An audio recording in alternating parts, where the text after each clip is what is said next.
नमस्कार, स्वागत है आपका इंडिया न्यूज 53 में। आपके साथ में हूँ फिरदौस। आई नजर डालते आज की गतिविधियों पर। कलेक्टर प्रवीण सिंह ने कलेक्टर कार्यालय में स्थित निर्वाचन कार्यालय का निरीक्षण किया और बुरहानपुर जनपद के चुनाव की तैयारियों का अवलोकन किया। 25 जून को बुरहानपुर जनपद के मतदान है। इसको लेकर मैदानी स्तर पर तैयारियां पूरी होने आई है। जहां एक और प्रत्याशी मैदान में पूरा दमखम लगा रहे हैं, तो वही प्रशासन भी चुनाव को शांतिपूर्ण रूप से संपन्न कराने के लिए युद्ध स्तर पर तैयारी कर रहा है। कलेक्टर प्रवीण सिंह बुधवार को निर्वाचन कार्यालय पहुंचे। यहां पहुंचकर उन्होंने स्थिति का जायजा लिया, मतदान सामग्रियों की जानकारी ली। मतदान पेटी या चुनाव में जिन अधिकारी कर्मचारियों की ड्यूटी लगाई जाएगी, सभी को दी जाने वाली चुनावी सामग्री की समीक्षा की। उनके साथ कलेक्टर शैलेंद्र सिंह सोलंकी, जिला पंचायत सीईओ रोहित सिसोनिया और निर्वाचन अधिकारी मौजूद थे। कलेक्टर ने प्रत्येक कर्मचारी से चर्चा कर चुनाव को शांतिपूर्ण रूप से संपन्न कराने की रूपरेखा तैयार की। स्थानीय निर्वाचन में सबसे पहले हमारे जनपद बुरहानपुर के निर्वाचन होने हैं, उसकी पूरी तैयारी हो चुकी है। निर्वाचन में काम आने वाली मतपेटियाँ, मतपत्रों का मुद्रण, मतपत्रों को मतदान केंद्र पर जमाना, जितनी भी उनकी सामग्री है, पंडित लिफाफे, अपंडित लिफाफे, स्टेशनरी, वो सारी चीज़ें को पूरा व्यवस्थित करना मतदान केंद्र पर।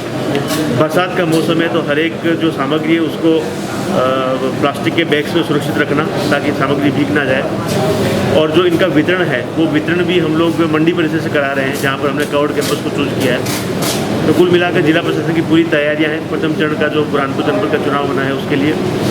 उसके बाद में हम लोग खकनार के लिए और बुरहानपुर नगर निगम और शाहपुर के लिए पूरी हमारी तैयारी चल रही है। सारे कर्मचारी इसमें चुनाव में लगे हुए हैं। मतपत्रों के मुद्रण का कार्य भी लगभग समाप्ति की ओर है, सारे मतपत्र मुद्रित हो चुके हैं। आज नगरीय क्षेत्रों में नॉमिनेशन की वापसी की अंतिम समय है, 3 बजे तक जो भी व्यक्ति नाम लेना चाहता है वापस वो ले सकता है। तो कुल मिलाकर जिला प्रशासन की पूरी टीम जो हमारे चुनाव है उसको कराने के लिए लगातार मेहनत कर रही है और मुझे पूरा विश्वास है कि हम लोग बहुत ही व्यवस्थित तरीके से बुरहानपुर की जनता के सहयोग से शांतिपूर्ण तरीके से निष्पक्ष रूप से इस निर्वाचन को संपन्न। पुलिस लाइन से शहर की ओर जा रहा पुलिस आरक्षक का वाहन ऑटो में जा घुसा, जिस कारण आरक्षक को गंभीर चोट आई है। आरक्षक को जिला अस्पताल में भर्ती कराया है। मोहम्मदपुरा स्थित पुलिस लाइन से बाइक से शहर की ओर आ रहा एक आरक्षक बाइक अनियंत्रित होने से ऑटो में जा घुसा, जिससे उसके सिर, हाथ और पैर में चोटें आई। आरक्षक को साथ ही पुलिस कर्मियों ने जिला अस्पताल में भर्ती कराया। आरक्षक मुकेश गौले पुलिस लाइन में पदस्थ है। सुबह करीब 11 बजे वो मोहम्मदपुरा स्थित पुलिस लाइन में बुरहानपुर आ रहा था, तभी मोहम्मदपुरा के पास रोड किनारे खड़े एक ऑटो में जा घुसा। बताया जा रहा है कि बाइक अनियंत्रित होने से हादसा हुआ है। स्थानीय रहवासियों और अन्य पुलिस कर्मियों की मदद से उसे एम्बुलेंस से जिला अस्पताल लाया गया, जहां उसका उपचार जारी है। गुरु नानक वार्ड सिंधी बस्ती वार्ड क्रमांक 40 के भाजपा के प्रत्याशी के सामने खड़ी प्रत्याशी मनीषा पटेल ने अपना नामांकन वापस ले लिया। नाम वापसी के चलते पार्टियों के अधिकृत प्रत्याशियों के सामने निर्दलीय प्रत्याशी पीछे हट गई है और अपना समर्थन अधिकृत प्रत्याशियों को दे रही है, जिसके चलते गुरु नानक वार्ड सिंधी बस्ती वार्ड क्रमांक 40 से भारतीय जनता पार्टी के अध्यक्ष निर्मला देवी पुलवानी ने नामांकन भरा था, जिनके सामने निर्दलीय प्रत्याशी डॉक्टर लीलाधर की पत्नी मनीषा पाटिल ने नामांकन भरा। भारतीय जनता पार्टी के जिला अध्यक्ष मनोज लदवे ने दोनों ही प्रत्याशियों को समझाइश दी, जिसके बाद निर्दलीय प्रत्याशी डॉक्टर लीलाधर पाटिल ने अपनी पत्नी मनीषा पाटिल का नामांकन वापस ले लिया और कहा कि भारतीय जनता पार्टी देश की सबसे बड़ी पार्टी है, इसलिए हम एकजुट होकर चुनाव लड़ेंगे। भारतीय जनता पार्टी के जिला अध्यक्ष मनोज लदवे ने कहा कि ये पार्टी हमारा परिवार है और सब मिलजुल कर साथ रहेगी। तो जिन लोगों ने पार्टी की ओर से नामांकन आवेदन फॉर्म जमा किए थे, ऐसे काफ़ी सारे लोगों ने आज फॉर्म उठाए हैं। मेरे साथ में डॉक्टर लीलाधर पाटिल खड़े हैं। आपने सिंधी बस्ती से अपनी पत्नी के नाम से आवेदन दिया था, क्योंकि पार्टी ने किसी और को अधिकृत किया है, तो आपने पार्टी के हित में और पार्टी के सहयोग में अपना फॉर्म वापस लिया है। और ऐसे जिम्मेदार सभी कार्यकर्ता हमारे एक एक करके आ रहे हैं और 3 बजे के पहले लगभग सारे इस प्रकार कार्यकर्ता जिन्होंने आवेदन जमा किए वो फॉर्म उठाएंगे। वार्ड क्रमांक 27 दाऊदपुरा से कांग्रेस के अधिकृत प्रत्याशी परवीन हमीद डायमंड ने अपना नामांकन भरा, जिसके सामने वार्ड के निर्दलीय प्रत्याशी नगमा बानो, पति हाफिज मोहम्मद असरार ने अपना नामांकन वापस ले लिया है। कांग्रेस ने वार्ड नंबर 27 दाऊदपुरा से अपने प्रत्याशी के रूप में परवीन पति हमीद डायमंड को मैदान में उतारा। इसके बाद निर्दलीय प्रत्याशी के रूप में नगमा बानो, पति हाफिज मोहम्मद अशरफ ने भी नामांकन भरा।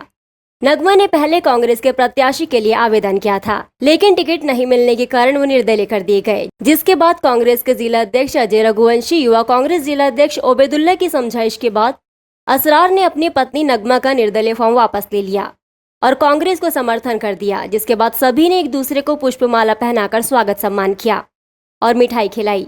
अब निर्दलीय भी कांग्रेस के प्रत्याशी को जिताने की बात कर रहे हैं। वार्ड नंबर 27 दाऊदपुर से फॉर्म भरा गया था, क्योंकि पार्टी का टिकट, कांग्रेस पार्टी का कोई भी पार्टी का टिकट एक ही व्यक्ति को मिलता है, तो हमारे लिए सबसे पहले हमारी कांग्रेस पार्टी सर्वोपरि है। उसके लिए हमने ये निर्णय लिया है कि एक व्यक्ति को टिकट मिला है तो हम हमारा फॉर्म वापस कर लेंगे। मैं बहुत मतलब शुक्रगुजार हूँ मेरे भाइयों का, यूथ कांग्रेस जिला अध्यक्ष ओबेदुल्ला और हाफिज मोहम्मद असरार का। ये पार्टी से मुझे अधिकृत प्रत्याशी घोषित किया गया मेरी पत्नी को, तो इन भाइयों ने मेरे समर्थन में फॉर्म वापस उठाया और पूरी ताकत से मेरे साथ पहले भी थे और आगे भी मेरे साथ रहेंगे और आज भी मेरे साथ हैं। रुपेश ने भाजपा के वरिष्ठ कार्यकर्ता प्रत्याशी जगदीश कपूर के समर्थन में अपना नामांकन वापस लिया है, जो कि बीजेपी का कार्यकर्ता होने के बावजूद निर्दलीय खड़ा था।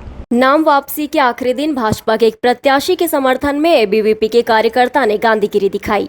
वार्ड क्रमांक 6 महर्षि दयानंद वार्ड से टिकट नहीं मिलने पर 2004 से पार्टी से जुड़े एबीवीपी कार्यकर्ता रुपेश गांधी ने निर्दलीय फॉर्म भर दिया था, लेकिन भाजपा जिला अध्यक्ष की समझाइश पर उन्होंने बुधवार को अपना नाम वापस ले लिया और अधिकृत प्रत्याशी जगदीश कपूर उर्फ मामा जी के समर्थन में आ गए। हालांकि रुपेश ने अपनी नाराजगी जाहिर करते हुए कहा, मैं 2004 से पार्टी से जुड़ा हूँ। इस बार पार्टी ने अधिकृत प्रत्याशी की सूची जारी करने में देरी की। मैंने भी आवेदन नहीं किया था, लेकिन दावेदारी थी। पार्टी ने युवा चेहरे को प्रत्याशी बनाने की बात कही थी, लेकिन यहाँ जगदीश कपूर उर्फ मामा जी को प्रत्याशी बनाया। और पार्टी के अंदर जो भी ये युवा लोग हैं, मेरी तो पहली प्राथमिकता थी कि युवाओं को टिकट मिले, और सब पूरे कोशिश करने के बाद भी कोई पार्टी के अंदर कोई आया नहीं, तो हमारे पार्टी का निर्णय हुआ कि मामा आपको वहाँ चुनाव लड़ना है। फिर इसने बच्चे ने निर्दलीय भर दिया है। ये भी हमारा भांजा ही लगता है, पूरे मतलब पार्टी के साथ जुड़ा हुआ है, एबीवीपी का कार्यकर्ता है, और उसने जब फार्म भर दिया तब हमारे जिलाध्यक्ष जी के पास हमने लेके गए, उनको बताया ये एबीवीपी का कार्यकर्ता है, उसको समझाया, मंडल अध्यक्ष जी ने समझाया, सोनू भाई खुराना जी ने समझाया, सबने समझाया, तो वो आज हम मेरे समर्थन के अंदर अपना नाम वापस ले रहा। पार्टी से इस बात की नाराज़गी थी कि युवाओं से पहले पूछा नहीं, राय मशवरा लिया नहीं कि किसको उम्मीदवार बनाया जाए। पार्टी ने बहुत देर से निर्णय लिया, इस कारण मजबूरीवश निर्दलीय नामांकन करना पड़ा। नामांकन जैस्तम स्थित अपना चैम्बर्स पर हज यात्रा के लिए चुने गए डॉक्टर रफत अंसारी, हिलाल अंसारी का भव्य स्वागत सम्मान अपना चैम्बर्स में सेवाएं दे रहे डॉक्टर्स और बुरहानपुर मेडिकल रिप्रेजेंटेटिव एसोसिएशन द्वारा किया गया।